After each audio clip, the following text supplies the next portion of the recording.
my diet's all over the place.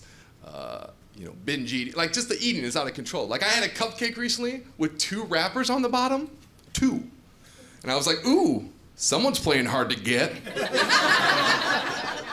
Like, when you're flirting with your food, maybe it's time to... I can self-diagnose food poisoning at this point. I'm pretty familiar. I'm like, here we go again.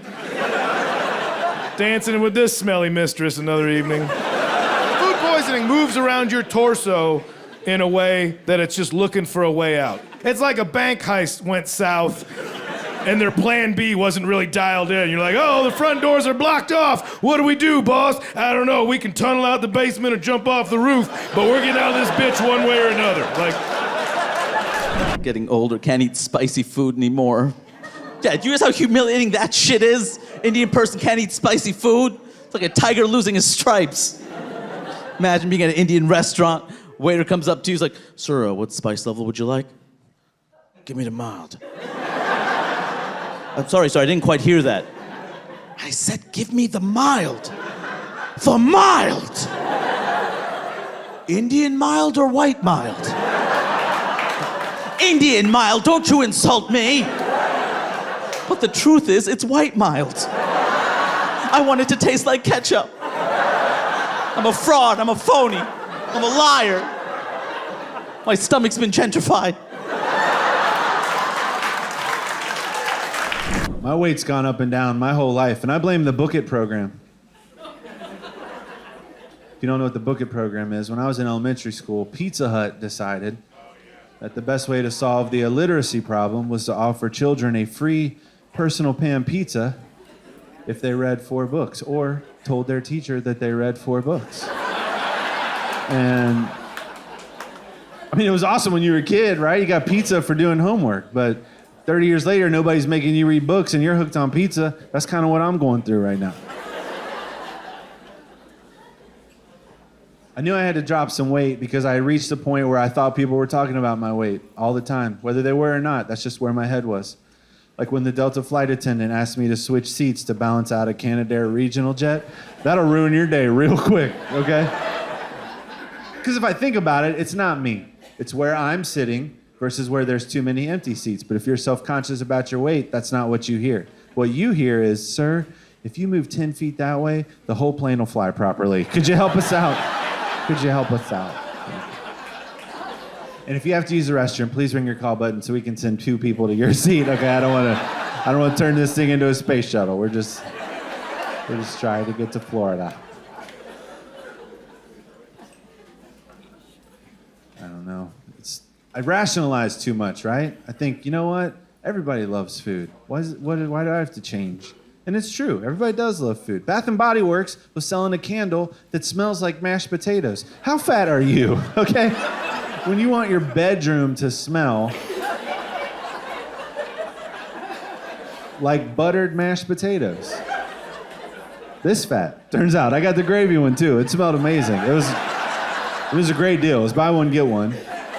And I got a free bottle of fried chicken body wash because I opened up a credit card to pay for it. Like, it was a good deal.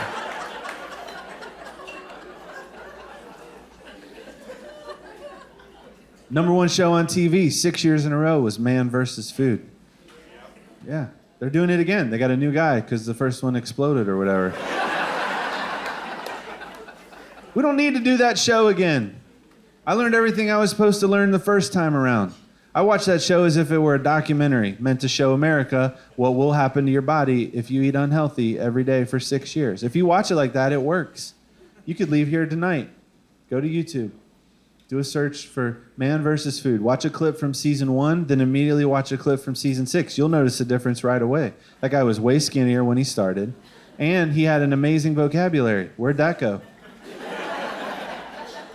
Watch season 1. He's very articulate. He's like, folks, there is a symphony of flavor going on in my mouth right now. When I bit down, I got heat from the peppers, I got sweet from the relish, little salt from the bacon. This place, they've done it, I'll tell you. They have made perfect harmony in the form of a sandwich.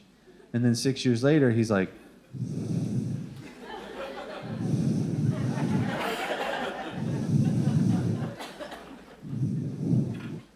this is yummy. This is really good.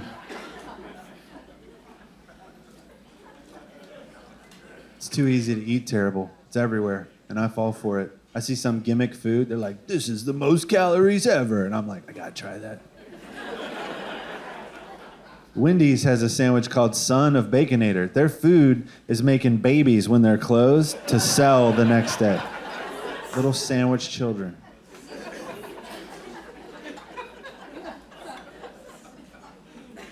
Golden Corral, that place is still a thing. You ever go to Golden Corral? You can go once. Can't go twice. Because when you go that first time, you learn there are no rules. There is no code of conduct. That's why it's called Golden Corral. It's just like the Old West of eating. I was like, maybe this was a bad idea. We tried to leave. The guy's like, sir, is there a problem? Look, man, I appreciate you giving me access to a chocolate fondue fountain for $9. The problem is I just watched the guy walk by with his prime rib. I was like, hey, man, that's not gravy. I know. What is that you got? Whipped cream on corn on the cob. It's called cream corn.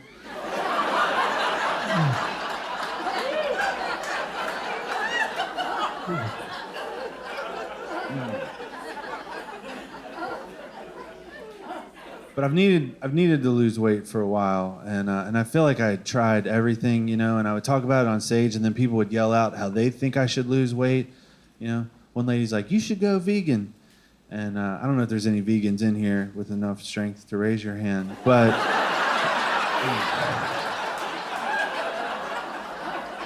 look, if you can do it, good for you, okay? I can't do it. I've only had one vegan experience. It did not go well. I was in Jacksonville, and I was walking down the street, and I passed a bakery with all these beautiful things in the window. So I just kind of poked my head, and I go, excuse me, ma'am, what's that right there on the bottom? And she goes, that's a root beer float donut. And we just took it out of the oven about a half hour ago. Do you want one? I was like, no, I want two. But only put one in the bag because the other one ain't making it out of this store. So she hands me the one over the counter. I take a bite as we walk to the register, and I was like,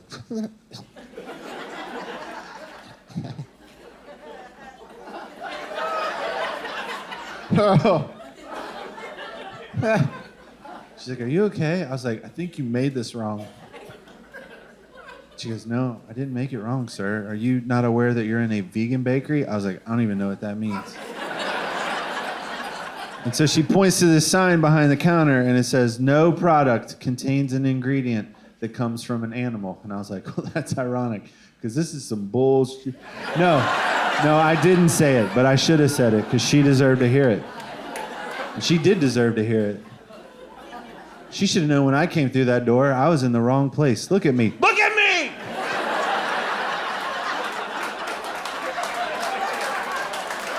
I guarantee I don't look like any of her regulars, okay?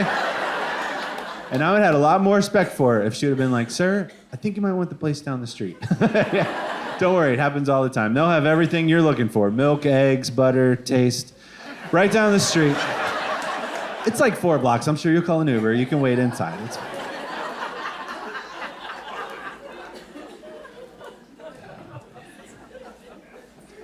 I do feel like I've tried everything, though. Tried P90X. 90-day workout plan. I made it 15 minutes. About 15 minutes. It was hard. Nobody on those DVDs looked like me. Much like the vegan bakery, that should have been my clue. I'm in the wrong place, right? Everybody on there is yelling at me like they know me. Keep going. Love that pain. Enjoy the burn. Why don't you shut up, dude? It's easy for you to say. You look like you've been doing this your whole life. Why not put on one guy that looks like me off to the side so that I have a basis of comparison to how things should be going on my end, you know? I'd like to see if he's also laying on the ground about to pass out before the warm-up's over. I'd like to know that. I might check out disc 2 just to see what happened to that guy. They'd be like, well, we lost Kevin yesterday, but we're glad that you're back for leg day. And I'm sure some of you are like, Josh, I don't know you that well, but my guess is you went into it with a bad attitude. No, I didn't. I went into it with a great attitude. I expedited the shipping. I upgraded to the multicolored resistance bands. I was dressed and ready to go the day I knew it was on the truck for delivery.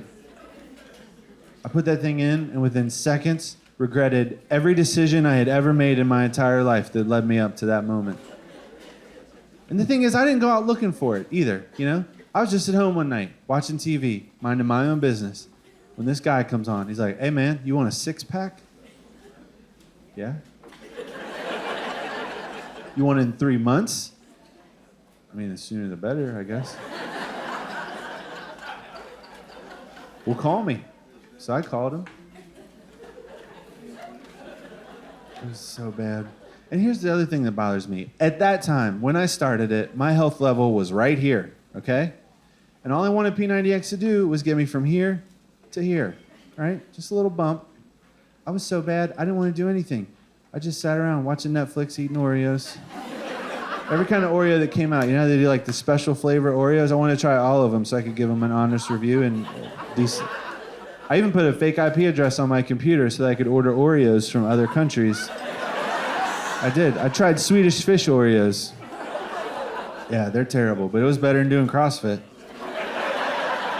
And then by the time I snapped out, I found myself here. I was like, this is messed up, dude. I'm fatter because I tried P90X. And that's how I went with everything. If I didn't get immediate results, I would just sit around and get fatter, sad that it didn't work. Gym memberships, exercise equipment, diets. I tried every kind of diet people told me about, even if it sounded made up. I was like, maybe it'll work for me. I tried this Minecraft diet. Yeah, it's just 3 square meals a day. Listen. It's a great joke. It's a great joke. Thank you.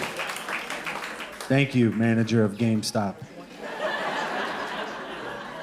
Those are the only people that like that joke. All the grandparents are like, well, I'll tell it to my grandkid. Maybe they'll enjoy it. I don't know. I didn't like the order that P90X went in. They start with arms. Disc 1, arms.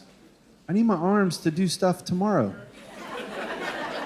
The next day I couldn't get either arm higher than where this is. Do we all see that? That's how high both of my arms would go. To brush my teeth that morning, I had to brace against the door frame of the bathroom, lower my head down, and then just move it around on the toothbrush.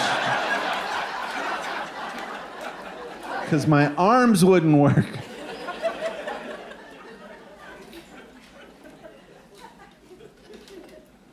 My wife is, she's been very supportive of me through my comedy career, which I appreciate. She understands that, you know, I'm in a line of work, and I've been in it for so long that my brain is trained to come up with a joke in any situation, no matter how inappropriate a joke might be in that situation. I can't turn it off. I remember the day we found out she was pregnant with our first child. She took the test and she passed or whatever, and she's like, I'm not gonna get excited until I hear it from the doctor himself. So we go to the doctor, and he comes in. He's like, yeah, you guys are pregnant. Congratulations. And I said, what's the due date? He said, well, if the date you gave me is correct, I'm going to guess July 4th. And I was like, 4th of July? That'd be ironic. He goes, why is that? I go, I mean, the day that America is celebrating the birth of its freedom, I can mourn the death of mine. And it's a great joke. I stand by it. And listen, at some point, I probably should have just told him I was a comedian. Because when someone knows that you're a comedian, they let you get away with saying things like that. They don't get weird. They're just like, that's what he does. I could tell by his reaction he had no idea what I did for a living. And in that moment, I had to decide, do I tell him and make this room more comfortable for everyone that's in it? Or do I challenge myself as a professional and try to replicate this exact same awkward silence over every visit for the next 6 to 8 months? Of course, that's what I chose.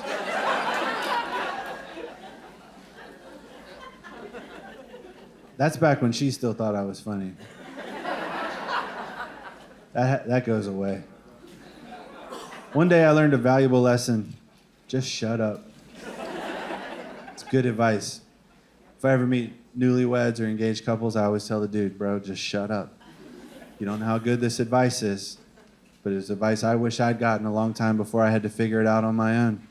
I got terrible advice from my married friends at my reception. And I blame the open bar for that, you know, looking back. I was engaged for 1.5 years. They never said a word. Then there was free Kettle One for 4 hours.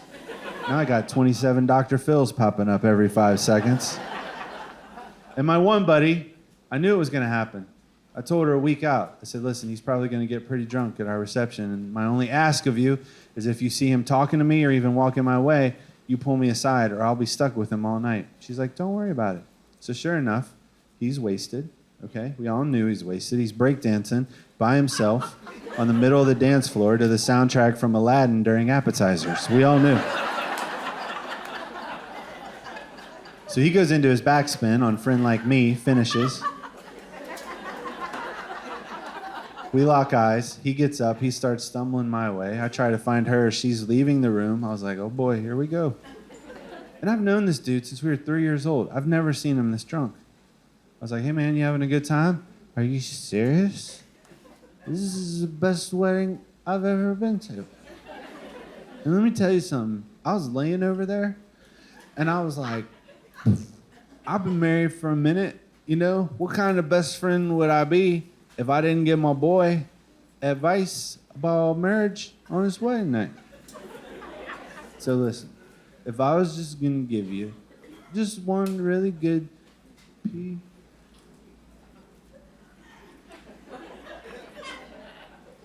Sorry, sometimes I can feel her walking up behind me. It's just...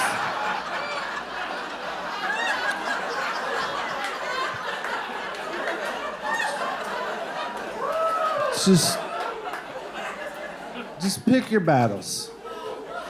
That's what every one of my married friends told me. They said, pick your battles. They said it like it was a secret. Top level intel. I was finally allowed to hear it. Pulled me aside. They're like, dude, it's so easy. Just pick your battles. It's terrible advice. What does it mean on paper? It means if I only argue my side every once in a while, I get to win that time. No, you don't. You never get to win. There'll be times you think you've won. She might even say, fine, you win. You have no idea how bad you've lost at this point.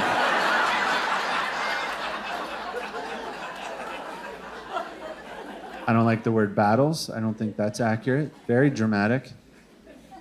90% of the things you argue about when you first get married are so dumb. She came up to me one time, come here, you got a peeper. What?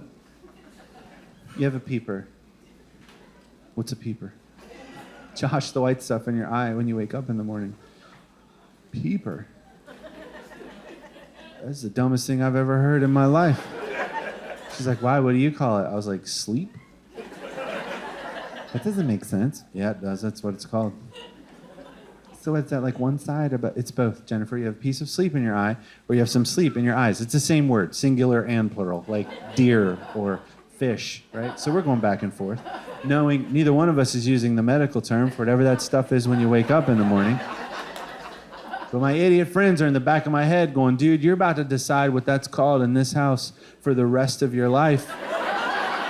You might want to see this one through to the end. So I was like, all right, battle pick, let's dance. This is it. This is the one. I picked this one. I would like to select this battle to be mine. You could have the next 10, 15. I don't know, I was not given a number. I would like to choose this battle. She had no idea what I was talking about. It should have been over right then and there, according to legend. Nope. 2 hours later, I say sleep. She says peepers. I'm like, I'm sick of arguing about this. Let's just call somebody else. We get her friend Heather on the phone. Well, I say crusties. Crusties. You kidding me? It's for your nose. You got a crusty or there's a bat in the cave. We're not even talking about this. So we call my friend Dave. I say eye boogers. I'm a grown man. I'm not going to call him eye boogers. Why didn't I just shut up? If I just shut up, I'd be sitting on the couch all by myself playing Call of Duty in a much better mood. What's that, peeper? Oh, I must have missed that this week. Whatever. But you know what we call it? Peepers. You're right. We call it peepers. So what was any of it for? I have no idea. You really gotta think about how like brutal the winter in the Northeast is. Really gotta think about it. Like winter in the Northeast makes it appealing to go to the state of Florida. Yeah, Florida, the place from the news. People are leaving here to go to there. That's not a good sign. It's so funny. All people do is shit on Florida. All we do is read insane articles about people from Florida. In January, we take one step outside and we're like, let's go to Florida. I don't care what's going on down there. I got to get out of here. But thank you for coming. I don't know, 29, getting a little older. Not that old, but a little older. We're like, my excitement for things starting to transfer.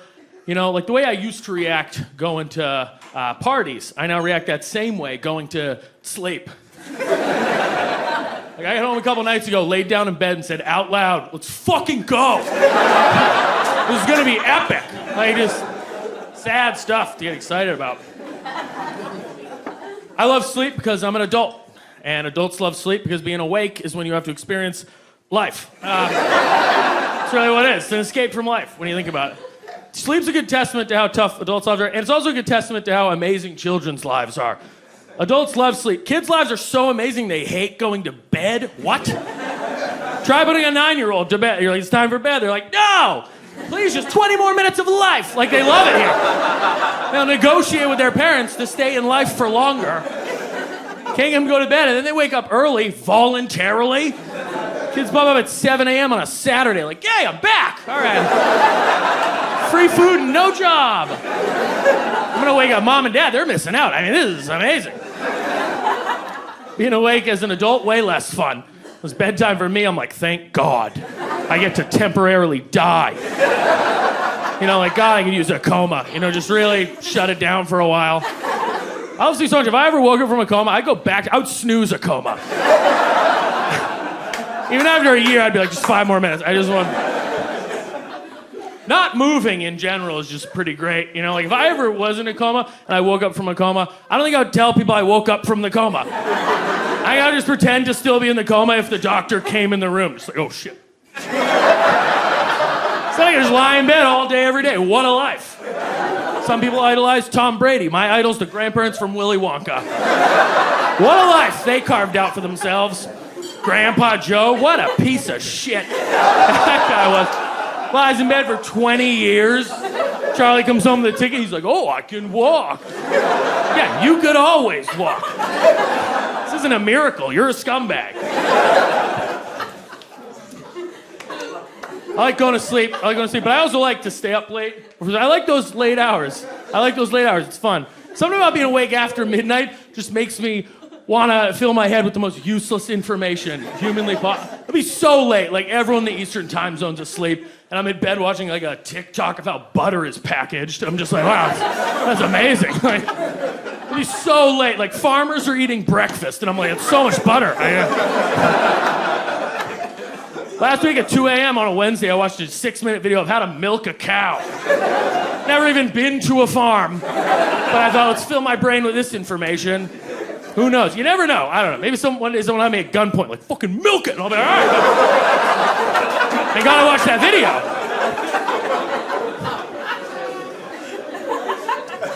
You know when you're up too late is when, like, you're watching, like, cable TV and you see one of those, like, never-ending infomercials. You know what I'm talking about? You pass by it, you buy it like an hour later, it's still on, and you're like, how many testimonials could there possibly be for this Swiffer? Infomercials are an easy target, but they're very funny. My favorite part of infomercials are like the end of infomercials, like the if you call right now segment, where they just offer you a bunch of free shit.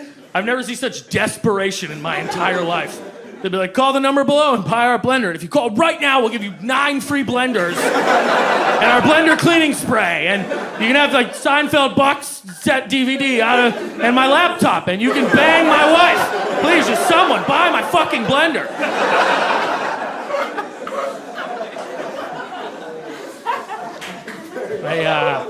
Sleep's great. Dreams are a bit much. Life's crazy enough while I'm awake. And I gotta close my eyes, fall asleep, and my brain's like, psst, hey, you remember our childhood mailman? Well, we're gonna go snorkeling with him. It's gonna be pretty weird. And we're gonna judge a spelling bee with last night's Uber driver. Then we're gonna fall off a cliff and wake up sweating. It's gonna be quite a ride. We're all such idiots while we're asleep, because like dreams are so insane and we can't tell they're dreams. Just like, there's so many red flags where I should be like, something's off. I'm just walking around like, just a normal day, checks out. Time to give my friend's aunt a piggyback around my high school science lab. I never learned my lesson. I wake up every day like, oh, duped again. I should have known. I mean, a blowjob cafe? I should have known.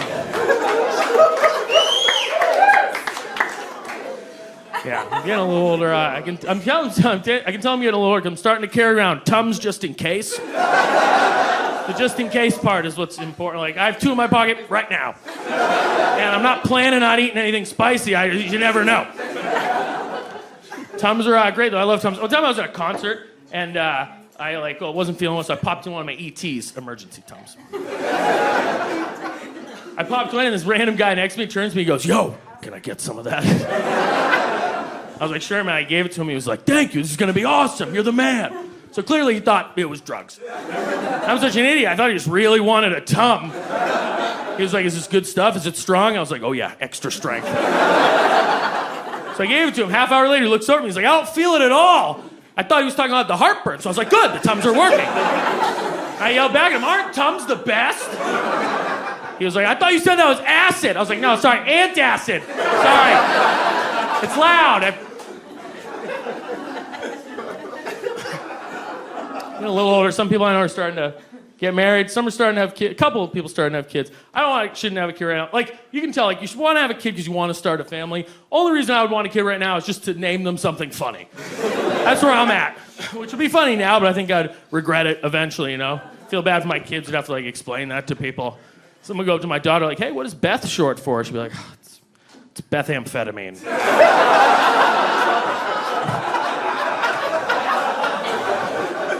My dad's a comedian. He thinks that's hilarious. Which is why you've never heard of him. No, I'm not responsible enough yet to have a kid. One day, maybe, but no, I shouldn't have a kid yet. But you know what's crazy? The fact that I just could. No background checks? Like, really? Like, it's raising kids so important, and I just could? That's crazy. Where are priorities aside? If I want a baby, there are no hurdles. If I want a concert ticket, I have to prove I'm not a robot? Like, what? I have to sit there like there's a sliver of the stop sign in the photo. Does that count? I mean, how many am I supposed to click?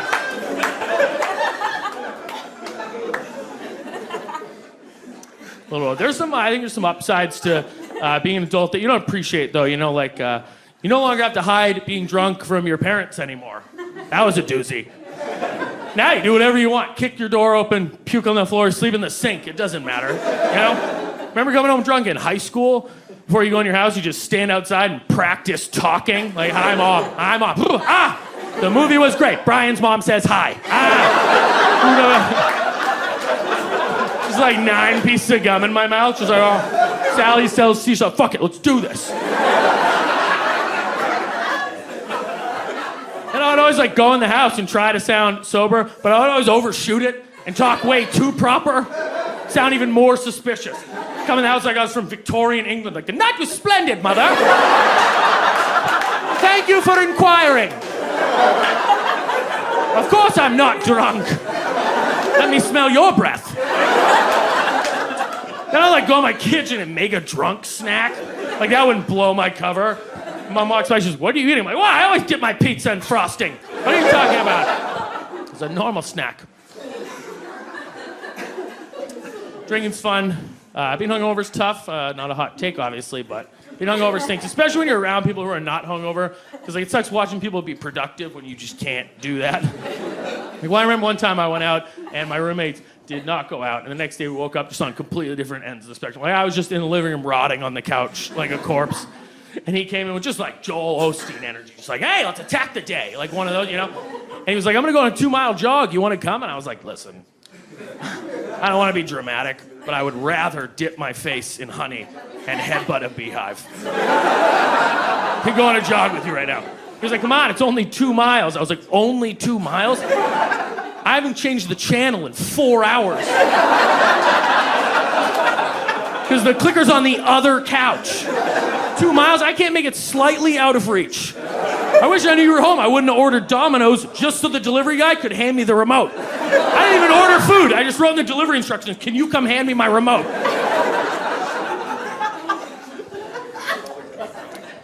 Fun. I like growing up's fun.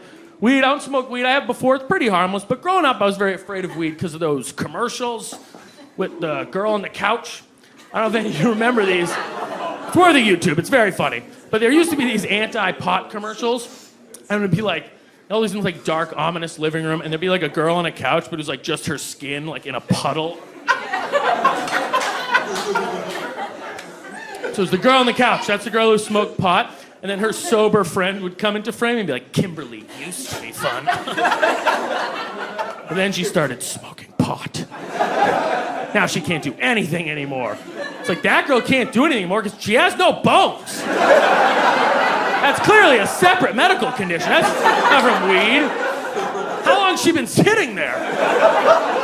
Don't make a commercial. Call an ambulance. Looks pretty serious. But those commercials are just so dramatic and inaccurate. And like, show a commercial of what like weed's actually like. I want to see the same commercial where like girl has all her bones, and she just turns to her friend and is like, "Let's watch Planet Earth." Like that's a weed commercial. That's the whole thing. They should be like, "This is what's gonna happen when you smoke pot." Yo, are fish homeless? Or always at home? And that's the end of the commercial.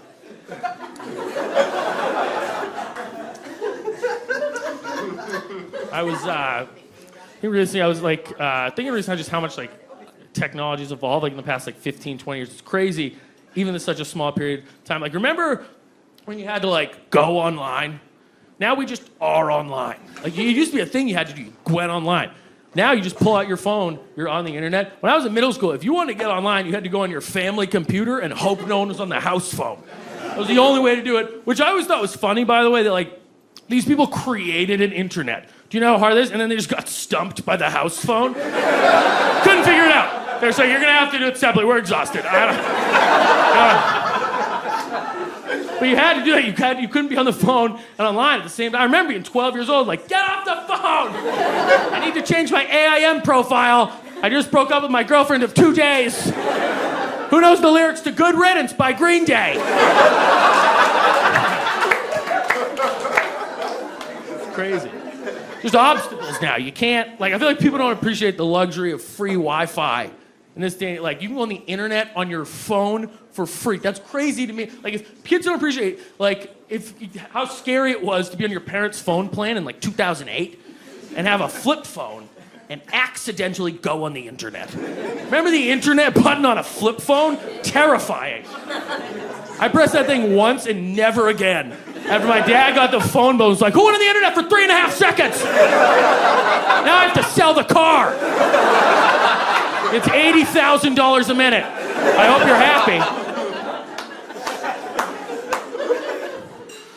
Everything's so easy now, like getting online. Music, like Apple Music, Spotify, so easy. Like, when I was in middle school, if you wanted music, you had to download it illegally onto your family computer from LimeWire. Yeah. And every time you download something from LimeWire, you gave your computer a little bit of herpes. Until one day the computer just stopped working, and you had to act like you didn't know why. You're like, why is the computer so slow? I don't know. What's a computer? I don't even. I'd be like 12 years old, just like, Dell sucks. I don't know. If you're not familiar with LimeWire, LimeWire was like this giant database of like illegal songs and videos. And how LimeWire worked is you'd be like, all right, I want to find a song. Search. And LimeWire would be like, all right, here's mostly porn. And he's like, no, I just want the song I typed in. And they'd be like, oh, it's in there somewhere. You're going to have to poke around. And sometimes you got to click on the file to see if it was a song or a video. And if you guessed wrong, you learned a lot. One wrong click, gaping butthole. I'd be like, I'm 12. I just wanted the new Blink-182 song. It was great. Anything you typed in LimeWire, there was porn related to the words you typed in. It was insane. You couldn't type anything in. You'd be like, Red Hot Chili Peppers. You'd be like, hot redhead gets fucked with a pepper. And you're like, what? How does that exist? That's so ridiculous. What are the odds? You're like, Matchbox 20. It's like 20 guys come on a box of matches. You're like, that is so specific. No way that exists.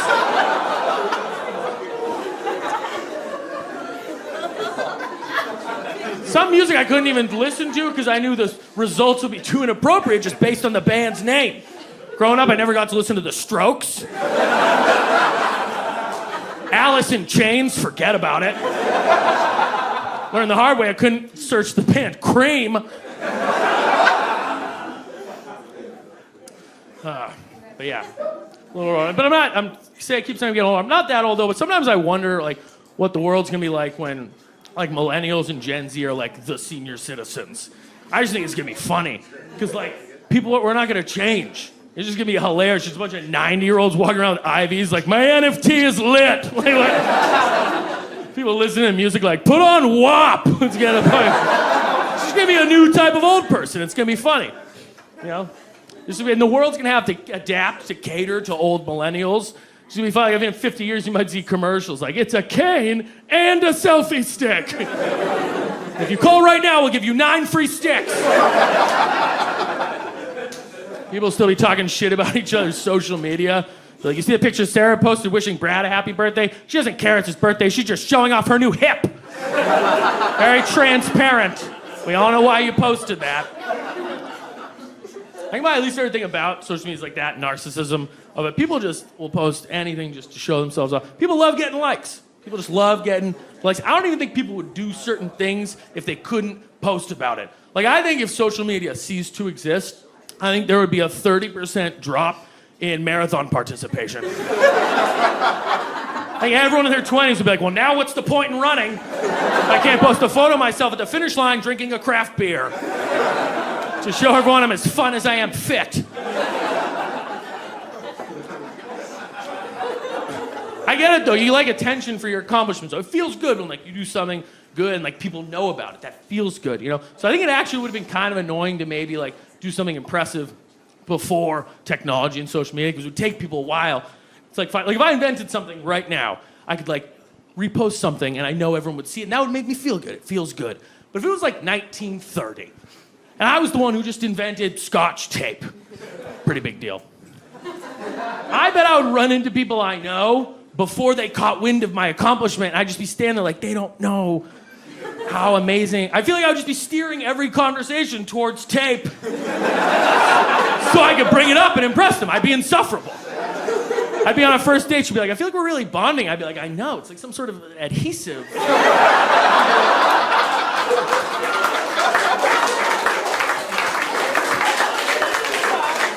What do you want to drink? I'm gonna get a scotch. I just get there early, rip her menu in half. She sits down, she's like, that's weird. I'm like, I actually have something. I mean, like, if I climbed Mount Everest before social media, I'd want everyone to know, but I want to brag about it. I'd just be finding terrible segues. People come up to me like, hi. I'd be like, you want to know what's hi?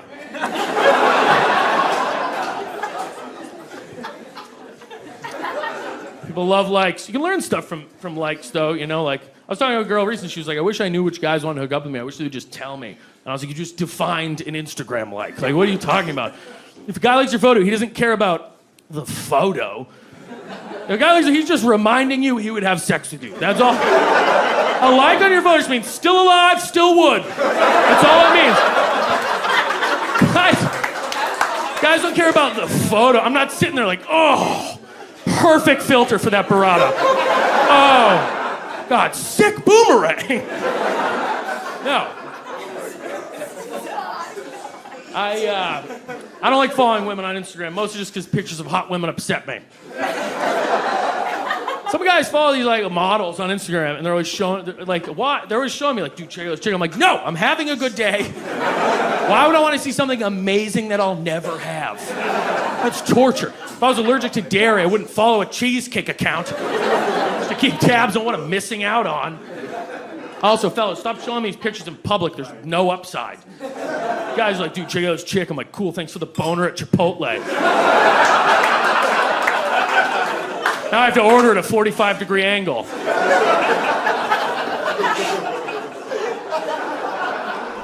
Americans don't understand the glory of winning the meat tray. You guys know what I'm talking about. For those from overseas, if you don't know, go down to the RSL, everyone gets a ticket, and at the end of the night, someone gets their ticket drawn out, and you win the meat tray. and you go home a f***ing legend. And you tell everyone for 2 weeks, so I won the meat tray, so, you know, doing all right. So then, when we were at the dealership, the guy goes, put the car in the park, and then we'll go inside, and we'll talk about money. So I'm sitting there, and I have the gear shift, and I'm moving it. I'm like, but I can't find park. I see like 1, 2, reverse, neutral, and I'm moving it every way you can. I'm like, I don't see park anywhere. And then the guy goes, oh, there's a button. You take this finger, you take your index finger, and you have to reach around the handle, and there's a button that you go like that. I'm like, seriously? I have to find the G spot of the handle? This seems very uncomfortable. Every time I have to park a car, I have to be like, is this okay? Is this okay? Is this okay? If you don't want to do this, we don't have to do this. Is this okay? You know what? You just do it yourself. I'm just gonna watch. You just do it yourself. My hands are gonna be up like this. I'm gonna FaceTime my friends so they see there's consent this entire time. And I'm not touching anything from now on. I'm not touching nothing. This is a book called The Lunchbox Surprise, and it's not for sale, but I wrote an alternative ending to The Lunchbox Surprise, and I'm going to share it with you tonight. But I wanted to tell you this. I did this joke forever in the 90s, and then the illustrator and the author of The Lunchbox Surprise contacted me and said, hey, here's another surprise. We don't like you doing this, but... So now I'm going to go ahead, and this is how it starts, I swear. It's time for lunch, it's time to eat. The teacher says, now take your seat. All right, that starts off nicely, you know. My lunch is best, say Jan and Pam. I'm going to call BS right off the bat on Jan and Pam. I haven't seen anybody's lunch. I don't know how many kids are in the class. It's like, calm down, Jan and Pam. Let's see how this thing plays out, you know. I'm going to skip ahead because it does read a little long. Jan has peanut butter, bread, and jam. All right, that sounds pretty good, you know. Okay. Dan has soup. Or no, I'm sorry, Pam has soup. Dan has ham. I'm giving it to Dan, man. I mean, he's packing the animal protein. Max has chicken, rice, and peas. I'm guessing Max is Mediterranean. I don't know. Just saying. I'm just saying, I hope he has his paperwork in order.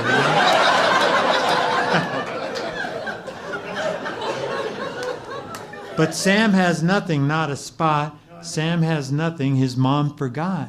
I know. It takes a weird turn, man. I'm like, what is Sam's mom getting into that she's sending an empty lunchbox to school? That's the story I want to read. Sam is surprised, Sam is sad, Sam is hungry, Sam is mad. I don't blame him, he might be mad too, you know? Now here's the part I wrote.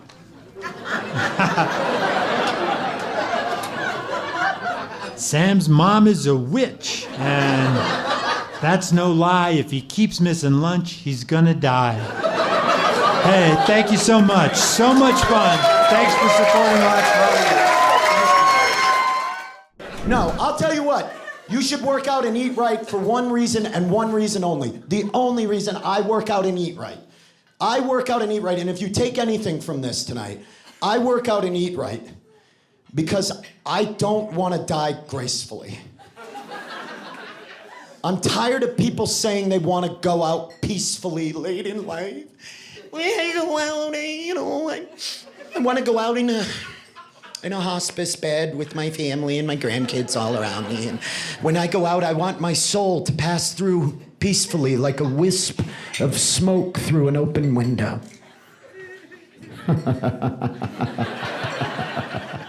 Not me, sir. Not me.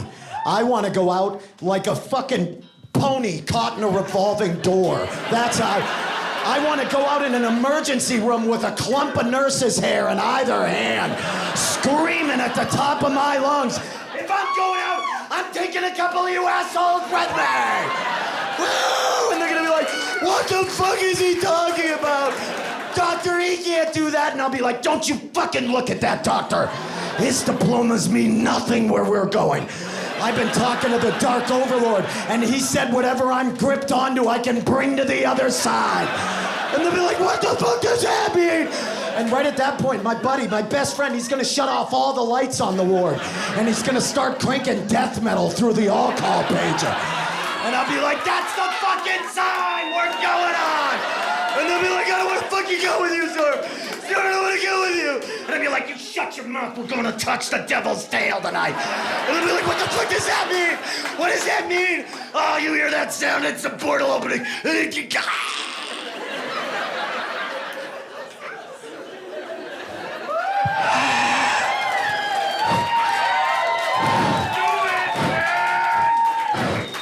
And I'll flatline.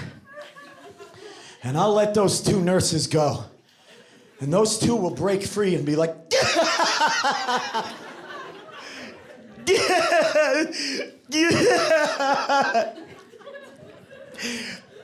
what the fuck was that?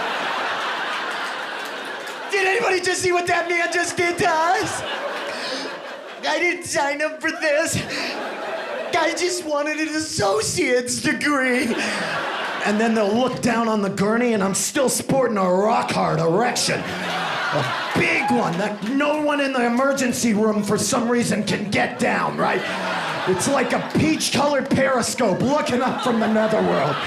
If I get out of this urethra, I'll kill everybody in there.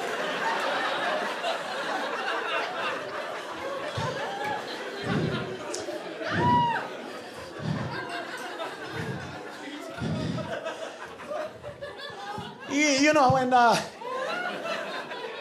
just figure I could pull that off if I'm in better shape. I've heard a lot of excuses why people don't eat peanut butter. My son has a peanut allergy. We don't keep it in the house. Well, we did a lot of research at Procter & Gamble, and we found out that your son is a faker.